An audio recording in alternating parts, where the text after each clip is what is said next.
socks they give you on the first class.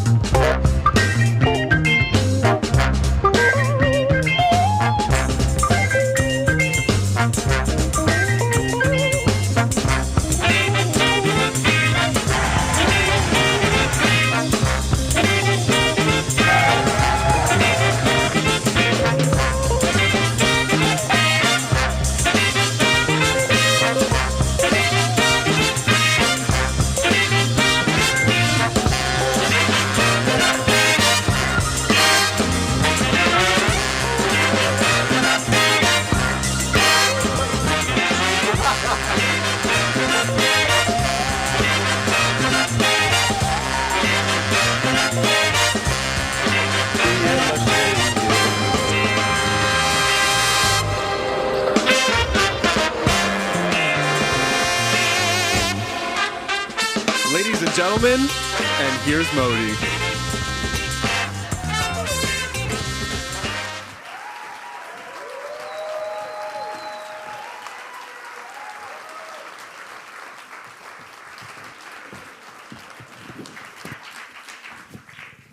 Hi, everybody.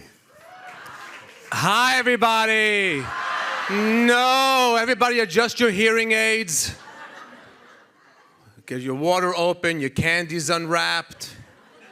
Here's a few more coming in. Shalom Aleichem, how are ya? That's it. Now good, thank you. Thank you very much. All righty. Hi, everybody okay? Thank you all for being here. I can't believe it's the 100th episode of And Here's Modi and being at the 92nd Street Y.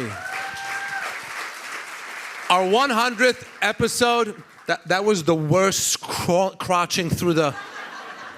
No effort at all she gave to bend down and go through. Nothing.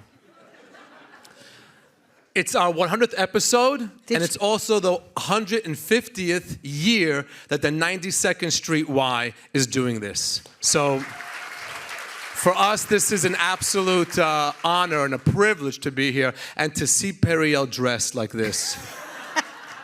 She has been showing up for 100 episodes in schmatis.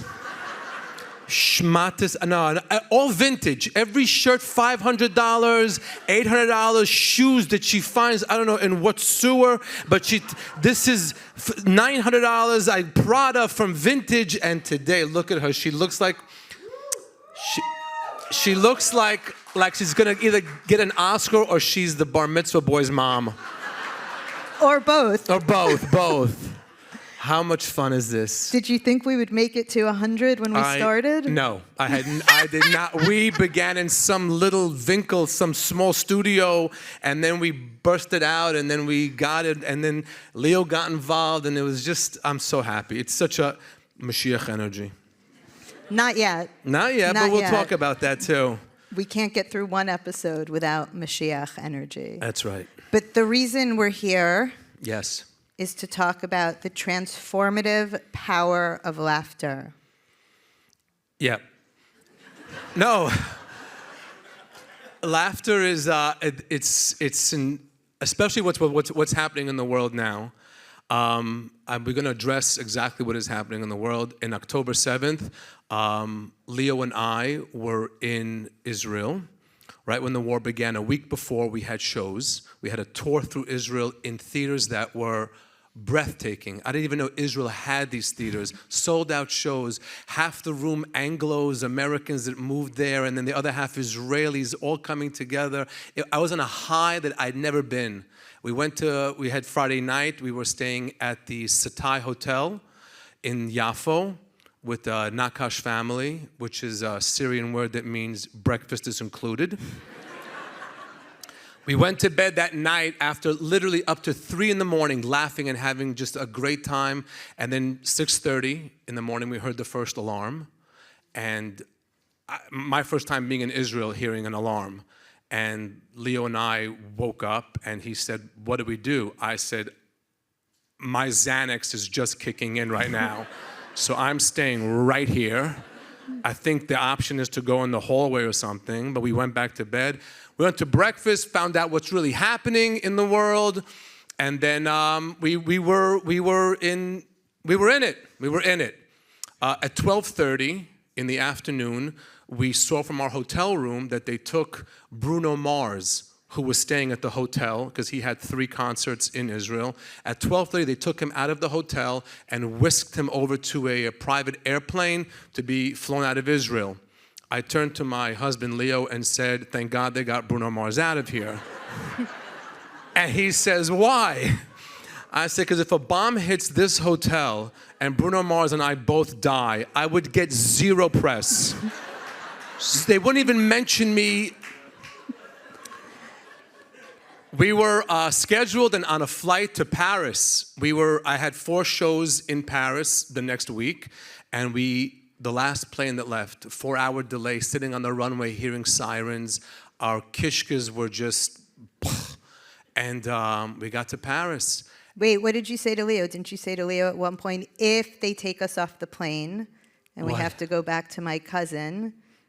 It was an option to go back to my cousin's house and not stay on the plane, but I was like, I'm not taking the seatbelt off.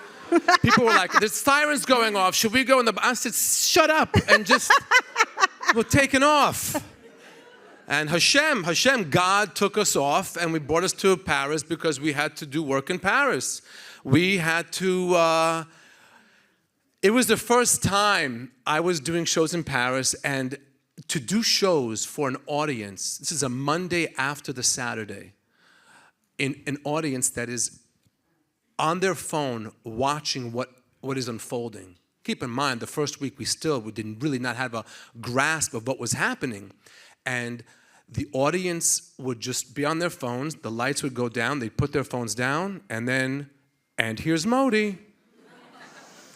And which is the name of the podcast. Right, and you're used to that though, right? I am used to that. The reason we named the podcast And Here's Modi is because it was your idea. It was. I like the 2 little apostrophes because it was like in Hebrew. In biblical Hebrew, they have. Right. A lot of my career in the beginning was performing at galas and fundraisers for all kinds of horrendous events or charities or just horrendous Jews sometimes.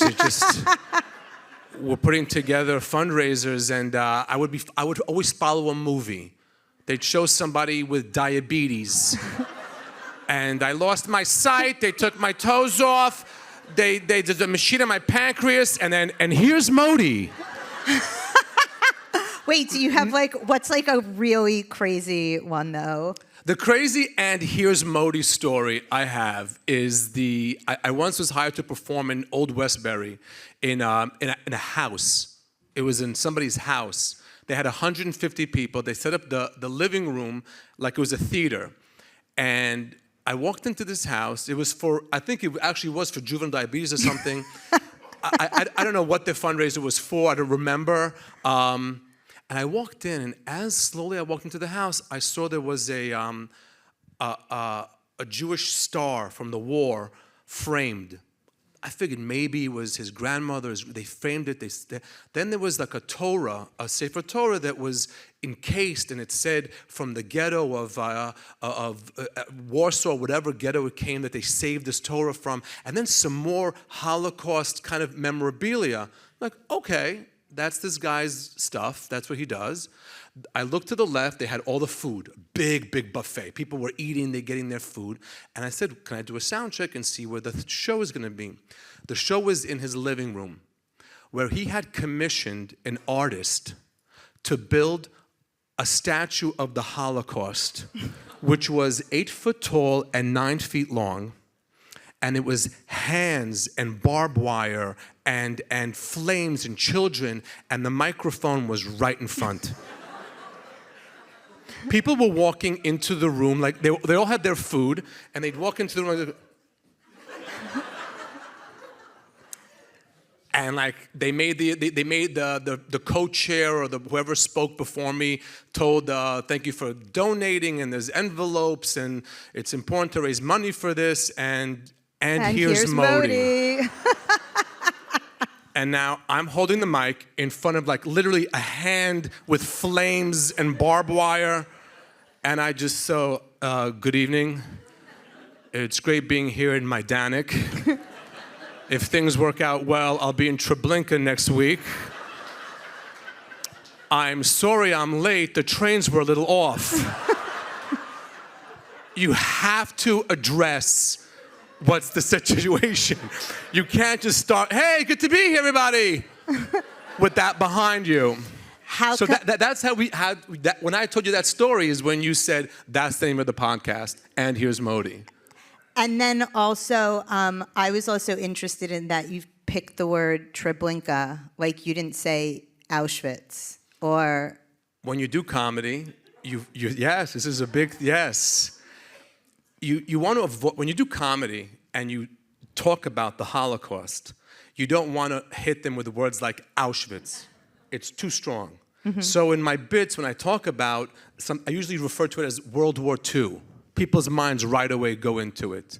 And Treblinka and Majdanek are little, it's important to change these words. Because it's the specificity of language. Specificity of language. But I will take this opportunity to talk to you and tell you that it's very important to make jokes and within it, bring in the Holocaust. That's actually an interesting thing, though, because, well, there was recently Larry David got into a lot of trouble for making jokes about the Holocaust. I think it's so important to. I just watched Louis C.K.'s special, and he had a whole thing about Auschwitz. He was in Madison Square Garden, probably 30 or 50,000 people, and it's airing, and you can watch it. And he has a whole thing about Auschwitz and how someone made a joke, and someone from Auschwitz Twitter said, that's not funny. And he gets definitely Auschwitz Twitter because it has the little blue symbol. Do you know how important that is, that he's saying that? Because how many people in the audience have never heard of the word Auschwitz? And how many people, they have no idea what that means, and they Google it or they ask their friends, what's Auschwitz? And they maybe deep dive into it on the internet. It is so important to keep mentioning the Holocaust. That's in my opinion, and I know survivors, and they agree with me.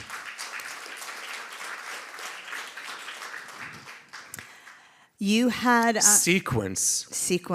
Listen... What made you go with sequence? It's a nod to Joan Rivers. I was dying. I thought she had another outfit. I thought you were going to hit... What you came to town hall with, I thought that's what you were going to wear. But this, I love this. Joan. Yeah. It's Joan. Joan Rivers. It's very Joan Rivers, yes. Okay, listen, you're throwing me off track here.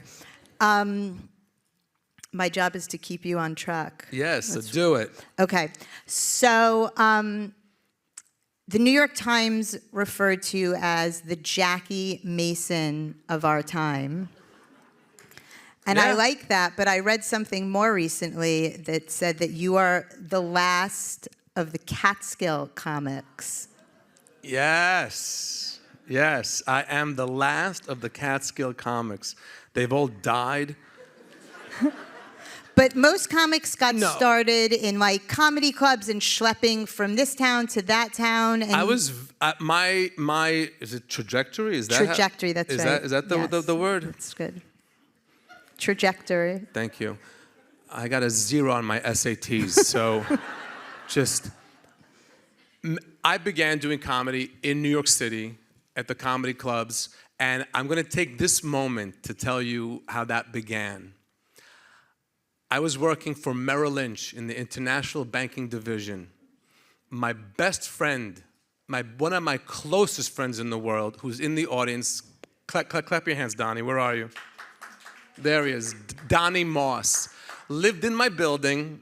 We met at a gay bar that was around the corner. And we right away clicked to each other. He's a Miami Jewish guy, I'm from New York, and we just became best friends immediately. And I used to do all these imitations of the secretaries I worked with. And Donnie said, do it on stage. I said, what stage? He said, a comedy club. I go, what comedy? And I've never been to a comedy club. At that point, this is 1992, 3. I'd only seen comedians on HBO specials. I'd never been to a comedy club. He said, no, you do this in a comedy club. And he arranged everything. He called the comedy club. You had to bring 5 people in. I forgot whatever the rules were. And he made that happen for me. Donnie Moss, in the audience tonight, made that, like, put that, and the first night I hit the stage, I go, oh, this is good. This is fun. All the other comics bombed hard. I was dressed like this with a tie. I came from work. I went on stage, I did the imitations, and the owner of the club loved it and said, you should keep doing this, and Donnie helped me, and What was one of the imitations? Oh, there's nothing from my act I could have done today. There's not a. Are those pledges for the? Are those the Kol Nidre pledges? What is she? Epstein family, 32,000. She's holding cards like.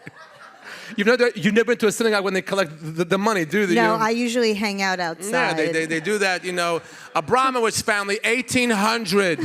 Rosenstein family, 1,300. And then they'll get the anonymous. And then someone yells out, Lefkowitz lighting and plumbing supplies, 300 anonymous. This is when you do a comedian doing this. You can't have people walking down because we get distracted right away. I think they're doing questions. What? Oh, she's getting the questions. Yeah. Okay, yes. Okay, so you wore a suit. So that's how I began doing comedy. I was at the comedy clubs in New York City, thanks to Donnie Moss. And then somebody saw you perform who was like a secretary, or I don't know if you're allowed to say secretary anymore. I don't know. Assistant managing director of marketing That's branding. Right, I don't know the names they have today for the jobs. Executive. All right, Oh whatever. my God. And they saw you and someone saw me and said, hey kid, do you want to work the mountains? I said, call me Moses. They brought me to a place called the Concord Hotel. Now, I had never been to the Catskills. I'll give you an inside story. When we moved to America, my parents were finding out what's going to be our thing. And someone said to my mother, let's go to the Catskills. We went to Kutcher's. I remember this. It's the first time I saw Buddy Hackett. We got there on a Friday. The food made my parents so nauseous, we left on Saturday. See, my mom said, this is not what we're doing. We don't do this. Skiing became our thing, skiing. So now all of a sudden I show up at this Catskill at the Concord Hotel. Now, I don't know if you've seen what that looked like back in the 90s. I walk and I go, wow, you guys built an entire resort in a 70s motif. Where'd you get the 70s furniture? He said, from the 70s. Then they gave me a room. You have no idea what these rooms look like. I called the manager. I go, hey, I got a leak in the sink. He said, go ahead. It was so gross. But they had 3 hotels that were left. The Neverly, Kutcher's, Concord was the last, that I performed the last weekend of the Concord. And there were 2 other hotels, I think, and I kept driving up every weekend. They gave me gigs, they gave me spots. And to be in a New York City club doing a 10-minute spot, all of a sudden you're wearing a tuxedo in front of 1,000 to 1,300 people with Jews? a band. Jews, yeah, Jews. Jews that were full. They just came from a meal.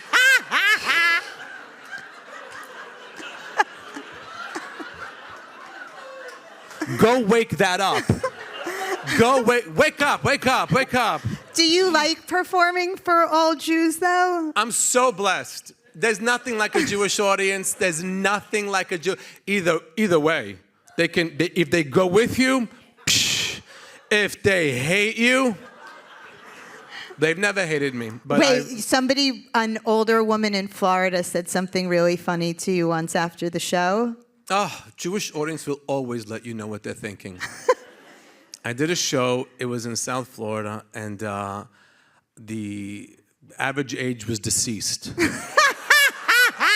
But they were adorable, and they laughed hard. They were hard laughers. And this woman comes over to me. She was verpitzt. She looked okay. She had the Chanel with she did her hair that day. She had the Chanel, she had the earrings that matched the necklace, that matched the bracelet, and she had a walker, but a nice walker. Her kids took care of her. They didn't give her with the tennis balls. With the handles. She comes up to me and she says to me, excuse me, I don't know if you were funny or not because I forgot my hearing aids. But I will tell you, you're pleasant to look at. Which I will take any day of the week. Any day of the week. What other kind of Jews do you perform for? I perform not for... just old dead Jews. No, they're not dead. They're amazing. By the way, South Florida shows are the best. That Boca Boynton, you're sitting in front of 2,000 Jews. They get there at 5. They're in their chairs. They're excited. The show's over. They get the hell out. It's an honor to perform for them. Not only that, they've heard the best. Don't forget, they've heard the top comedians, you know, which I got to experience. I got to experience Catskill comics because I was working up there, and just to watch these amazing comedians that no one even kind of heard about anymore because they weren't televised comics. I got to watch a performance, not just a comedy set, like, you know, and so to perform for those people and they like you, you know you're doing something right. Yeah. And like I said, I'm very privileged to see every type of Jewish community. There is not a Jewish community I have not been to. Recently, I've performed since the war, I've been in Berlin, Frankfurt, Dusseldorf, Vienna, Brussels, Amsterdam, Paris, but I call it my reparations tour. But to be in front of a community that used to be 250,000 people, and now it's 8,000, and 1,000 show up at the show, more than 10% of the Jewish community shows up at your show, you feel honored. You feel blessed. You feel like you're doing the right thing, you know, and You also performed recently at the Republican Jewish Convention. Yes. The Jewish Republican. It's the Republican Jewish Convention, and I performed for them because they called. And they had a check. And they had 1,000 people in the audience. And they were amazing. If the Democrats would call, I would go there as well. Who are you kidding? They just called, and they were fun, and they were great, and I followed Donald Trump. It was the most insane, one of the most incredible. Imagine, they're going from Michigan to Michigas. It was... you know, RuPaul, who I love, always says, pay them no attention unless they're paying your bills. And so, yes, the Republicans called. I did a show for them. Yeah. And people probably say crazy things in your ear after the shows. They like sidle up to you and all the meet and greets. Because after all the shows, don't you also do meet and greets? We do meet and greets. That is a very special thing. We do a show. We have 2,000 people in the audience, maybe 200 sometimes buy tickets to take a picture. So we usually line them from that section. They come, take a picture, and then go off on the other side. And the things they whisper in my ear, you can't even imagine. It's the craziest thing. Like what? It's a shame you're gay. I would have married you. And then smile. There's one woman, she recently had her breasts done, so she sticks my arm in between them, whispers in my ear, my father's a Holocaust survivor, my mother has stage 4 cancer, my sister can't get married because she has a hoiker. Smile. Literally, that kind of stuff happens. And what's really great is that Leo is always there. My husband is always there taking the picture. So he gets to hear all of this. But he gets to hear, and we should bring him on. He gets to hear people telling me, your videos have saved me. Your videos got me through COVID. And all those videos are from Leo. I see a red light, I go on. And we should introduce, ladies and gentlemen, I want to bring on, and when we began the podcast, it was just us, and Leo was directing, and then we realized that he's more entertaining than both of us. So I'd like to invite our other co-host of the podcast, Leo Vega. Hi, everyone. Wow, we did it. We did it. We did it. Hi. Hi, Peter. Hi. Hey, everybody, Hi, Gina. with Leo Hi, Vega, my husband. My husband. I have written in my notes here, Leo comes out. We did that a long time ago, honey. Yes. Okay, it's the perfect time for you to come out because I said in the beginning that we can't get through an episode without Modi talking about Mashiach energy. People, of course, that was the number one question we got. One of the number one questions we got was, what's Mashiach energy? And this is it. This is it. This is Mashiach energy that came into my life. Mashiach energy is something I realized. Mashiach is, those of you who don't know, the Messiah. Mashiach, that's what the Jews are waiting for. Don't ever forget that. As a Jew, whatever your goal is, whatever you think the goal is, at the end of it is Mashiach. If you go to synagogue once a year or every hour, that's the prayer. The prayer is for Mashiach to come and for the world to live in harmony and to see some kind of togetherness and unity. And I began to understand and see Mashiach energy after COVID. During COVID, Leo and I were in the apartment together and we were doing Zoom shows. He was arranging, producing Zoom shows all over the world. That's how we built the fan base. Because of Leo, I went from 7,000 followers to over 250,000 followers on Instagram. Yes, it's a feat. I just posted the videos. No. He made it, and half of doing it is just doing it. Yeah, but you have to know what you're doing. Wait. Abramowitz family, 380. Wait, but back up for a second. Wait a minute. They can't walk around They with these have to cards. walk I around. can't We're focus collecting on, questions. I know, but I'm on 3 milligrams You'll right be now. fine. I can't focus on that. You'll You be got to fine. You're going to be happy later. No, we need those. No, but my ADHD right now, you got to be kidding me. All I see is ushers walking with cards everywhere. Listen, it started before that with the Rebbe. What? No, Mashiach, I understood what Mashiach was. Because I didn't understand what Mashiach energy was. I knew what Mashiach was.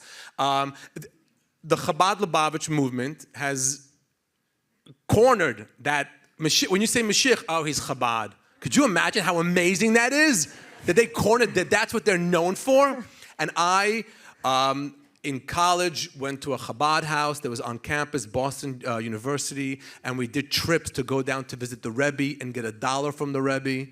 And what would he say? The Rebbe, that was so not like casual. You could see you're reading it. What did he say? I have $1 from the Rebbe that I carry around in my backpack. Yes, you have $1 from the Rebbe too. And when you went to the Lubavitcher Rebbe, you went to him, and the first thing he did was give you $1. And that's for you to give to somebody else in need. So right away, when two Jews meet, the first thing they should do is think about helping somebody else, right? And then he said to you, bracha v'atzlacha. So right after you help somebody, that's when you get the blessings and success. And it didn't hit me. I was a college kid. I didn't really understand what it was. And then when I started doing shows after COVID and seeing people, first time coming into a theater, seeing other people, and then bursting into laughter, I said, this is Mashiach energy. This is the energy of Mashiach. And and then a lot of other things became clear to me too, which was Anshe Bediche. Right, but you said that you've told me that we're always, each and every single one of us is always capable of, in every moment, to either bring Mashiach energy or prevent Mashiach energy. Yes. You're either creating or you're preventing it. When you walk up the stairs and you let somebody go ahead of you, that's a nice little Mashiach energy you gave there. When you don't yell at the other moms at your school. That's Mashiach energy. When you throw them a smile instead of "Are you kidding me?" That's Mashiach energy. and just to bring laughter to people. Every show I do, especially now since the war began, when you see people just for an hour and 10 minutes, 15 minutes, whatever I do, just laugh together in unity. And whoever's in the audience, religious, not religious, Sephardic, Ashkenazi, non-Jewish, Jewish, laughing together, it's 100% Mashiach energy. And that's the goal. And believe me, that was what the Rebbe was about. The Lubavitcher Rebbe was about that. He was creating Mashiach energy, I'm so blessed that I've been able to stand in front of him. You got so popular among the Hasidic community that there was actually a day named after you. Oh. What a segue. Thank you. I'm trying to make up for the last one. That was a little bit more inelegant. We put together an outline so I don't just yammer up here. There was a day, so I performed for many very religious communities. Sometimes I perform where there's a wall, Oy. a mechitza, and the men are on one side, the women on the other, and the guy, before I go on, says to me in Yiddish, "Kick nicht da rein the Augen von der weibische Schiel." Don't look in the eyes of the women's side. Oh my God. And I'm standing at the back of the room. And Leo's in the back, just literally. He's produced the entire show. He's helped Gershi and Heshi and everybody put together these shows. So in 2018, right? Yes. In 2018, I get a phone call from the mayor's office that they want to honor me and make a day after me. Give me a proclamation, a name. What's the date? June 26, 2018. Mark your calendars, ladies and gentlemen. It happened. It was called Mordechai Modi Rosenfeld Day. Mordechai Modi Rosenfeld Day. And everybody asks, how did that happen? So those of you who are in New York, you know, during the summer, the mayor's house is a tent in the back, and every week there's a different heritage honored. So they have the Greek week, they have a Puerto Rican week, they have the Jewish Heritage Week, they have all these weeks. And that year, for the Greek week, they honored Olivia Dukakis. For the Puerto Rican week, it was Hispanic week, I think. Hispanic? It was Ricky Martin. Did I say it wrong? I don't know. You're going to be canceled for this? No, but cause I don't think Ricky Martin is Puerto Rican. He might be. I think it was Puerto Rican, Okay. but Correct. I don't know. It was Ricky Martin. And for the Jewish, the mayor needed the mayor needed a Jew. So now how does this work? Those of you who know, have ever been around the mayor always has a little chassid next to him. There's a little Hasidic guy always next to the mayor, and that's his liaison to the entire Hasidic community. Oh my God. So he turned to the mayor, and just like in Purim, in the Megillah, Yeshno ish Yehudi ushmo Mordechai. There's a Jew, and his name is Mordechai. And the mayor goes, what does he do? He's a comedian, he's an actor, he's on The Sopranos, on this, he was on that. And then they were like, okay. And then they do a background check.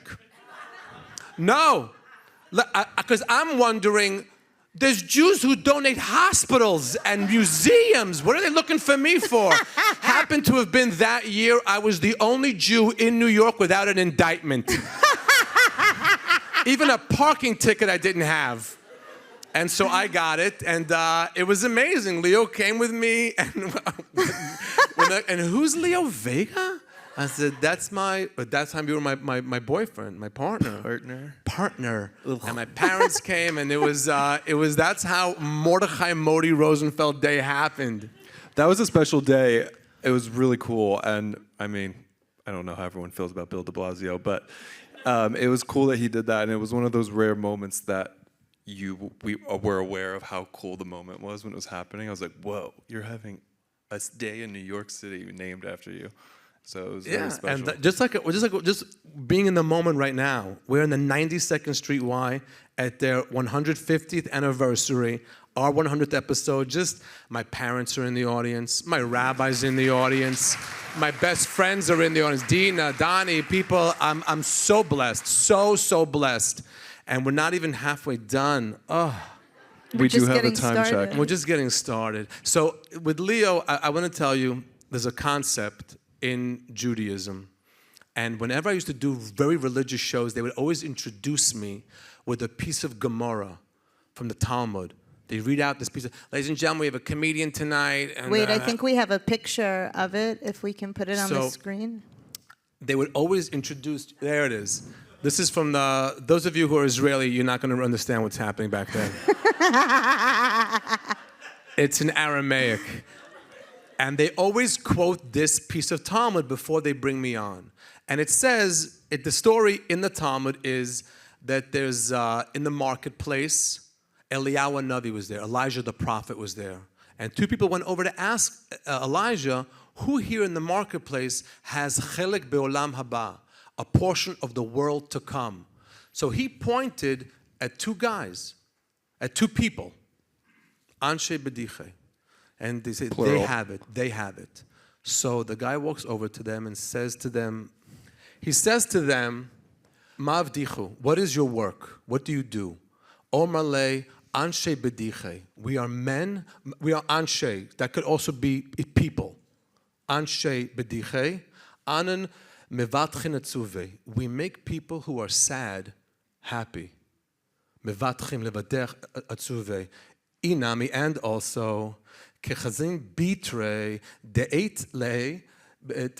Basically, when people are in strife or in quarrel, in a fight, through laughter, we bring peace. Now, they always mention this. I was like, great, I have a portion of the world to come. Here's the show, where's my check? Until I began working with Leo, I didn't realize what this really says. I had no idea this is. The Talmud never wastes words. So I right away thought, if this is a portion of the Talmud that says that every comedian has a portion of the world to come, it would just be one comedian. Why is it two guys? And then I began to understand, the comic alone can't do it. The comic cannot do it alone. Anshe Bediche, people of laughter. Mevatchim Atzuve, we make people who are sad happy. I was reaching 7,000 people. When I began to work with Leo, I'm reaching 250,000 people, doing shows in places I've never imagined, in front of 2,000, more people. We have 4,000 people I'm performing in front of. You need the Anshe Bediche, somebody with you. You can't do it alone. That's why, and believe it, think about it, in the marketplace, why would two comics be there? If it was in a show, an ofa'ah, then it'd be two comedians. But it's two Anshe Bediche. And everybody can be an Anshe Bediche. Everybody can be. You know, for the other section of it where it says we bring peace when there's strife, that is where I realized also what that means. In 2016, I performed at a synagogue in Bucks County. It's a massive synagogue, and the synagogue was split in half. It was just when Donald Trump won the election. Half the synagogue was Trump people, the other half completely opposite. Brothers in the synagogues wouldn't pray together. They had a minyan downstairs. They made a service downstairs for people who just couldn't stomach the other people. And the first event that they ever had that everybody was back together was when I did a show. And they all came and they laughed together and they were able to say hello to each other afterwards. That's when I began to understand the second part of this sentence. During COVID, in Scarsdale Synagogue, you remember this? How could you forget? He produced it. What do you mean, does he remember? That doesn't mean I remember. Scarsdale Synagogue in the height, like it was right when it was okay to start doing shows after COVID. Okay. Well, for Jews, it was okay right away. I was doing shows. I was literally doing shows. We were on it. We were. I mean, hey, we're having a backyard event. Only 3,000 people. This synagogue was, you could see, ripped in half with the COVID people and the people who've already let go of COVID. They had a whole tent in the back for the people they would sit on top of each other in this tent. To think that that's going to be their code. But that was their fight. We want a tent, we want to have a minyan outside, and then the younger people were inside with their kids. And somebody in the synagogue said to the rabbi, whatever it takes to bring Morai in, I want him for Purim. And that Purim, I did a show, and for the first time, the people from the outside came in, and the people that were inside came together, and we all laughed. And the guy that said to the rabbi, whatever it takes to bring Modi in, Anshe Bediche. He made a comedy show happen, and that's what that piece of Talmud teaches us. Teaches me. There's everybody can be an Anshe Bediche. You see tickets to a show, buy 6 right away. Buy 6 right away. No, I'm not. You can not always just for resell me. them at this point. Yes. By the way, ModiLive.com. You see tickets to a show, buy 6. You'll find someone to bring, and it's going to always be someone that needed that laugh. You became Anshe Bediche. And Leo is my Anshe Bediche, my soulmate, my partner, my Anshe Bediche. Yes. Thank you. Periel, I would also like to thank you and thank Guy and Ari for letting us borrow her for 100 episodes. Yes. Because she is also very much Anshe Bediche. I didn't get to her yet. Listen, let's get to the part that everybody really wants to know and the question that everybody asks me. No. Which is, how did you guys meet? We met on the 6 train. And people ask me, Yes. did you know who he was when you met him? To I which say, I wasn't who I was when I met him. He helped make me what I was, what I am. I just thought he was hot. Which is a good starting point. Well, it's a very good sign. We met on the subway on Downtown 6 train. downtown 6th from 42nd to, I think it was the Astor Place. So I had to get off, and he followed me. It was a hard cruise. We were holding there, looking at each Fortune other favors the bold. like that. What? Fortune favors the bold. Yes, fortune favors the Fortune favors the bold is amazing. bold. Okay. That's a phrase. I didn't just I'm make sorry, that up. I didn't know this phrase. I thought turkey. You go for turkey for the bald. You get your hip bold. bold. All right. I'm kidding with specificity. you. We were on the subway. We met each other. He came off, asked me. He said we were looking at each other. I said yes, we were. And he gave me his number. I said, do you want to go on a date? I picked him up. You said, do you want to go to a comedy show? Yes. I picked him up in my smart car. I had a smart car back then. And I went with it, to my credit. Yes. We no longer have a smart car. That was a red flag. Excuse me, the car was adorable. That was something we worked on together. Yes. I'm now in a fat GLE 450.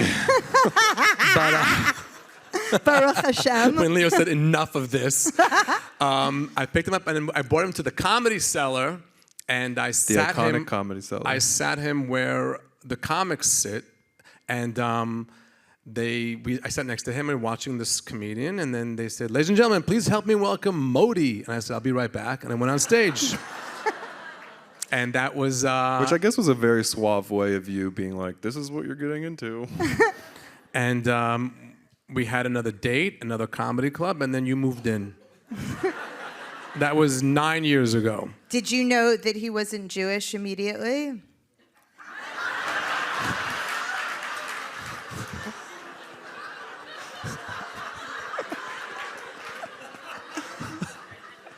Are you kidding? No, but he's. I was going to say something, but I'm not. Well, I mean, he's so Jewish now. He's so. I'm not Jewish. Dina, my friend Dina, gave him the David Yurman star. She christened him as Jewish. He's been to the Kerastir Rebbe's grave in Hungary, which is amazing. That's also a part of all the blessings we have. You know, you pray to God, you ask for things, so He brings you to the grave of amazing rabbis. No, How was that? You were at the grave of one of the biggest rabbis in the world. It was very intense. Very intense. We were there with the Rebbe's Einaklach, his great grandson, and he was there with his great grandson. And the year after that, it was a year of blessings I couldn't even imagine. Right? Yep. And then I said, we're going right back. The next year we went right back again and it's just been blessings and blessings. Those of you living in New York, you should always go visit the grave of the Rebbe. It's right here. It's in Queens. It's two different experiences, by the way. When you go visit the Rebbe in Queens and to visit the Kerastir Rebbe in the border of Ukraine and Hungary. Over there, the difference is this: you visit the Rebbe in the Reb Shaila, you sit in there, you feel like you're in a sukkah. When you're sitting in a sukkah, you're sitting in a mitzvah, right? And you feel it. You're surrounded by the mitzvah. When you're sitting in Kerastir, you're surrounded by the blessing. You feel the blessings you're about to receive. When you go to the Rebbe in Queens, in the Lubavitch Rebbe, the oil, you come out of there, you're like, wow, I got to pull it together and start working a lot harder. It's two different feelings. Yeah? I go off the topic. I was hoping that one of the ushers would come down with the cards again. No. Okay, so you knew he wasn't Jewish when you met him. Yes. That was the long answer to that question. Yeah. But he went with it. Leo went with it. I buckled up. I was He like, all right. buckled up. He came from this Meshuggah Catholic family. Yeah. And he stopped being Catholic. Now he's just Sephardic. And he just stopped being Catholic. I don't know, those of you who don't know, you know how you stop being Catholic? You just stop going to church. Imagine this in the Jewish religion. There'd be 4 Jews.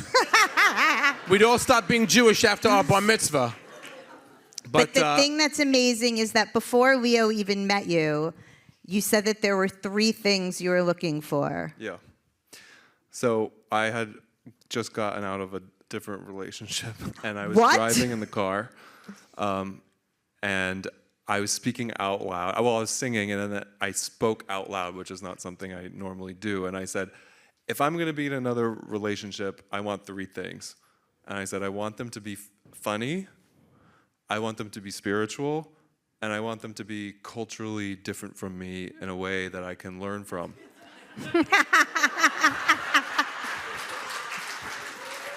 And a month later... Mashiach energy. Be careful what you wish for. You got it. And what did your parents say? My mother loves Leo. Hi, My mother does not feel like she lost a son, she gained a grandchild. The first time Leo came to my mother's house, we're in Long Island, and my mom has a picture of me on the fridge, my graduation picture from Boston University. Leo sees it and goes to take a picture of it. My mom sees it and goes, that's when he was your age.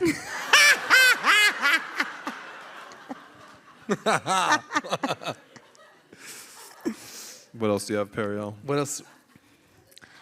I have thank yous. Thank yous. I have thank yous. Yes. Thank yous first to Hashem, God, unity. And to me, God is from Shema Israel, Adonai Eloheinu Adonai Echad. Hear, O Israel, the Lord our God, the Lord is one. It's not that there's one God judging everybody.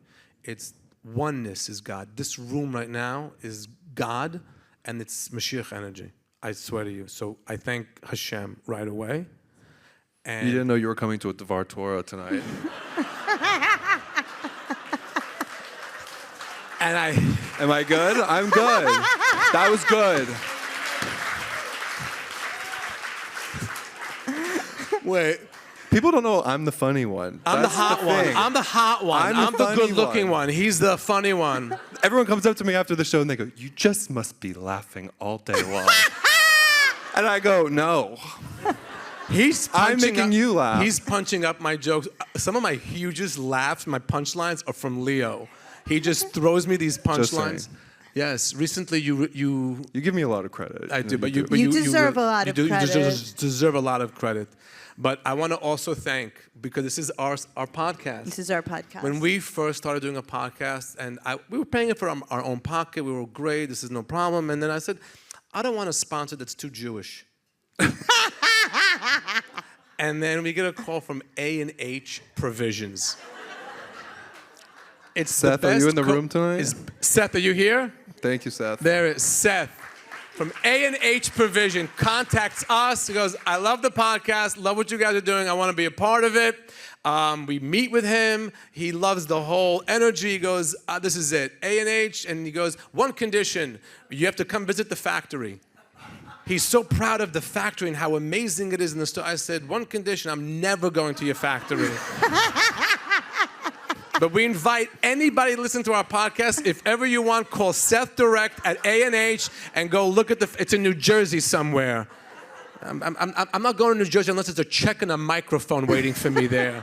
That's the only way I go to New Jersey. Be nice to Seth. And Seth has been a part of our family. He's been Anshe Bediche with us, helping us make people happy and relieve sadness and bring this podcast became gay-ish. We've helped people who are Orthodox gay people feel welcome in the Orthodox world and the Jewish world. It helped people who are Sephardic and Ashkenazi come together to the podcast. So we have to thank Seth, and we have to thank Whites and Luxembourg. Wait. So Arthur Luxembourg, who's one of your very dear friends. Best friend. Amazing. Arthur Luxembourg. Okay, so Whites and Luxembourg sponsors our podcast. And what was the approved? It's the law firm that does well, but also does good. They're very philanthropic. Philanthropic. If you ever sit with Arthur Luxembourg, the first two words are, what can I do to help? Whatever you tell him is going on, whatever charities, what can I do to help? So I've been trying to get Arthur on the podcast for 100 episodes. And we finally had him on a couple of episodes ago. For 99 and 99.5, he was on. And Arthur and I are, it's very rare you find a close friend later on in life. And Arthur and I became very close friends. And in the same, he's a little bit older than me. It's like having an older brother that knows everything and knows everyone. And is very chic. And chic.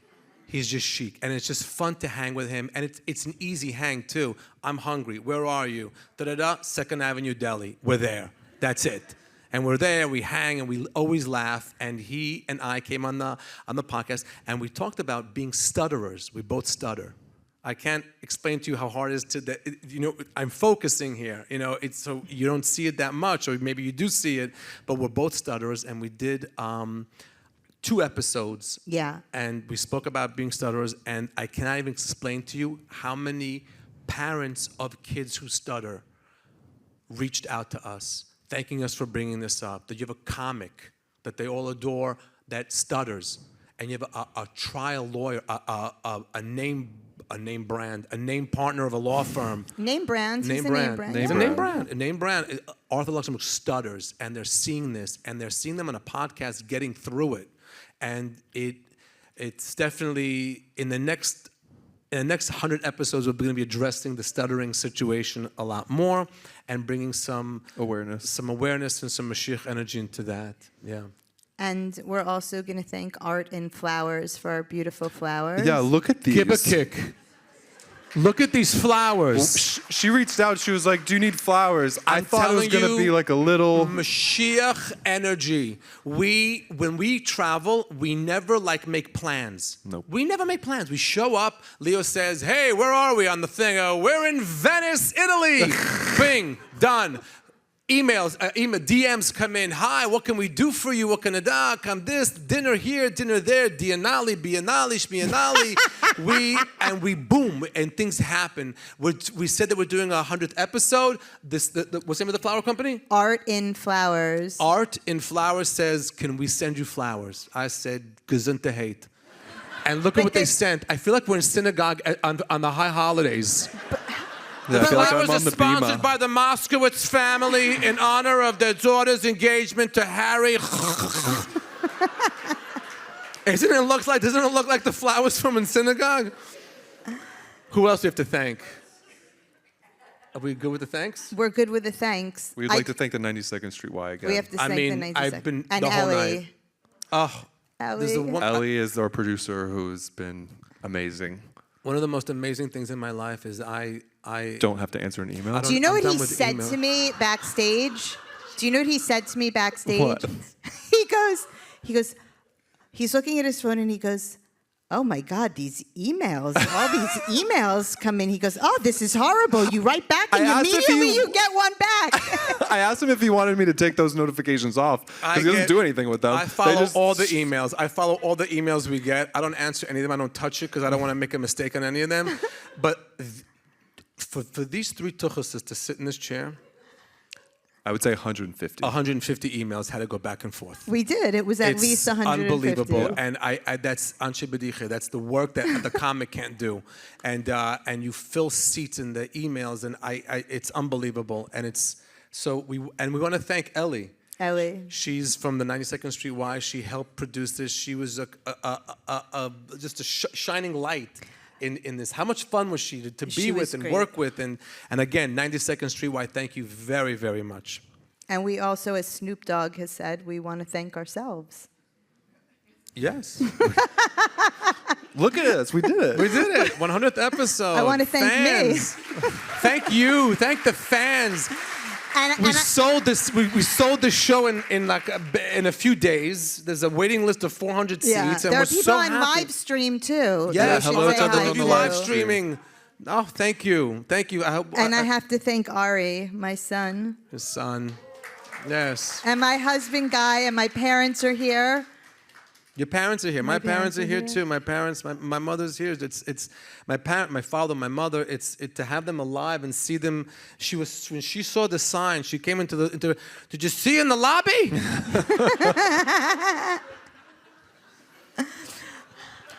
Wait, did we have more questions? We Yes. do. We have questions? audience questions. Do you want to read them? I screened them backstage. There was one that stood out that I can recite from memory. Okay, you do that, and then I'll You do. get 5 of them. We have, right? I have. Well, she has more. You just answer. Don't worry about this part. No. What do you think of the latest Calvin Klein ad campaign, and who do you think should be in the next one? You. I know No, it came back. It's a full circle. Everything comes. That underwear with the Calvin Klein. you. Someone said this question to us. Yes. And I was just showing you the ad campaign. That's amazing. That's such a good question. It is you, Leo. The answer is you. I will tell you. Calvin Klein I'll give is you a tuned funny into the story. live stream. Wait, I'll give you. Nothing throws me off. When I was working at Merrill Lynch, Calvin Klein went public. They had their IPO with Merrill Lynch, and they had on the back of there's like a booklet you get that shows you the IPO, and on the back there's always a big picture of the logo. On their IPO, there was a big picture of a model. Back then, this is in 94, 5, something like that. You can Google it. It's real. And I remember some miserable guy that was in the banking. Is this really something we're taking public to our fans? Underwear, and look at this. I said, is it going to do well? I go, it's going to do well if you're not the model on the back. So there's your Calvin Klein story. Good to be here, folks. Okay. No? Next question. Next question. Modi. Yes. What's your favorite joke? My favorite joke? Yeah, what's your favorite joke? Oh, if I have to right away recite a joke, what's your favorite joke? Oh my God. It would be, oh no. You can't pick a favorite joke. But there are some that you You can have give a over. favorite I joke. will tell you my favorite joke. It's a little schmutzig. It's a little dirty. Now, I have a rabbi, Rabbi Gal Bellino, and I have a Rebbe, Rabbi Yoikel Gross in Miami from Karastir, and he gave me 2 pieces of advice. My Rebbe, Rabbi Yoikel, said to me, no nivel peh, don't have a dirty mouth. And then I said, any other information? He leans in and said, always pay your taxes. Those are 2, but my favorite joke, I have to be honest. 2 gay guys are playing hide and go seek. One says to the other, I'm gonna hide. If you find me, I'll give you a blowjob. The other guy says, what if I don't find you? I'll be behind the piano. I should have asked for a piano on stage. You see, he's the funny one. He's the funny one. Okay, what else That do would we be have? at least 150 more emails. What's the other questions? What's your favorite Yiddish word? Oh, my favorite, it's, I don't have a word, I have an expression that I love. I love. It's shoin gedavent, which means already prayed. Or we already gedavent, we already prayed. So like, usually when somebody asks you, did you daven mincha, did you pray the mincha? I say, shoin gedavent, I already prayed. But you use it for everything. Like, we did the Q&A, we did the okay, go home, shoin gedavent, we're done. And I will tell you why this is my favorite expression in the world. You might not know why this is my favorite expression in the world. One time, we did a show for an organization called OHEL. You heard of it? Amazing work. They help people, Mashiach energy. And it was a big event. It was over 1,000 people at the Marriott. And they did it, they were smart. They had, instead of the honorees coming up, I went to the honorees at their tables. It was an amazing event. The videos were great. It moved. It wasn't boring. And we're done. Now we're done with the evening. Chuck Schumer came, a whole bunch of people. It was a big night. And then we're leaving. Now the event's over. Leo's goal is to get me out of there into the car service and home. We walk out. It's very Orthodox people, black hats. And we walked out the wrong door and walked right into Rave, the evening service. So now we're in a sea of men in black suits, black hats. And someone turned to us and goes, Rave, and Leo says, Shoin gedavent, and walked right out.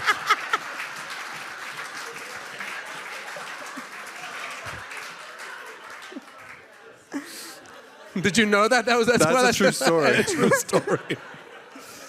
No, I love these questions. What's the other ones? Do you have any rituals? Get paid before you get on stage. That is such a ritual. Get paid before you go on stage. I always, what? I was to say, do you do I anything? always say... that's not a ritual. That's just That's seichel. your showbiz, baby. Showbiz. I say Ana Bekoach. It's a Kabbalistic prayer I say to really solidify that I want to make the audience happy, and whoever in the audience needs that laugh, may they get it, and to get back from them too. You know, by the way, when you see an event like this, do you know who's having the most fun here tonight? Me. When I'm on stage and there's 2,000 people, I'm having more fun than anybody. It's almost selfish. So I try to make sure that the reason I'm doing this is not from an ego point of view, but from a sharing point of view. So I say this prayer, Ana Bekoach, and it's become a ritual of mine for a few years now. Okay. Good? Yes. Good? I'm sitting here, but I don't have my I can't read a word that's happening over here. No. What's a book or something that you would recommend to everyone? For sure. I saw this question come through the emails. I think everybody in the world should read and make their kids read. It should be in every school. A book called Power of Intention by Dr. Wayne Dyer. It's one of the most powerful books, and you can see how Torah fits into it, and you can see how it is such a powerful book that changed my life. And I think everybody should have this privilege to read this book by Dr. Wayne Dyer. Early in our relationship, you turned to me and said, if we're going to be together, you have to read this book. Right. I read it very fast. And said, that's not true. I read the next books. That's it. Yeah, it was amazing. Yes, very important book. I actually have it on my desk right now. I haven't read it yet. No. But I'm going to. I have that, and then the book that Arthur told me to read. Arthur's office is huge, and he has boxes of books. Every book he ever fell in love with, he has boxes of them to give to people. It's literally like a 5 people you meet in heaven. That's what he told us. I just ordered it. You didn't give me one. I don't know where you are. I didn't get one. I bought one myself. Okay, last question. And we've been very lucky on this podcast to have so many incredible guests. Oh. And yes. But one question that we get all the time is, who is Modi's dream guest? Like, is there somebody in the world today? I never am able to answer this question, but lately, I'm going to tell you who my dream guest is. There is a hostage in Gaza. I think we have a picture of him. I don't know. There are many hostages. And this one face, wherever I go, for some reason, I see this on the wall. But by our house, there's it was on for a long time, and then they painted over the wall it was on, and I said, oh wow, I'm not going to see his face anymore. And then I was invited to the mayor's house for the candle lighting, and his family was there with a big poster of him. Omer Shem Tov. Omer Shem Tov. Not only that, he's a spitting image of my closest friend's son. I see him, I see her son, and it just, if I had any wish right now, is that he be sitting right here instead of where he's sitting. On that note, I'll tell you that I wish every one of the hostages was sitting in this room with us. I really...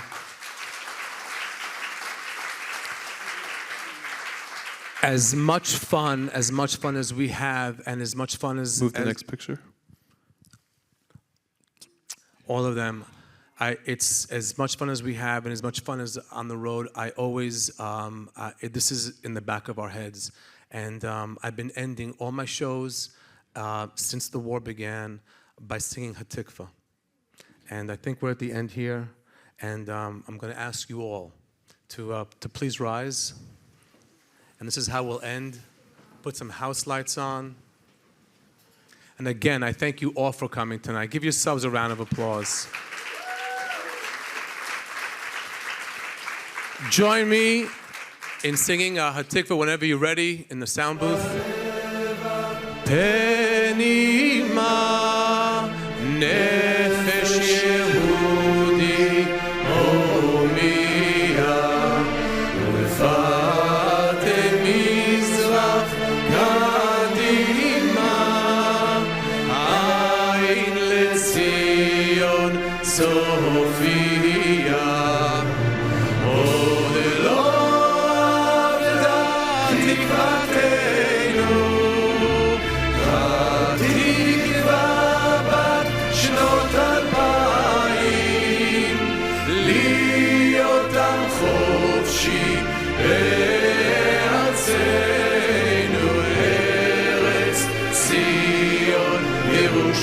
ירושלים, להיות עם חופשי בארצנו, ארץ ציון וירושלים. Thank you all very, very much for coming out tonight. Thank you.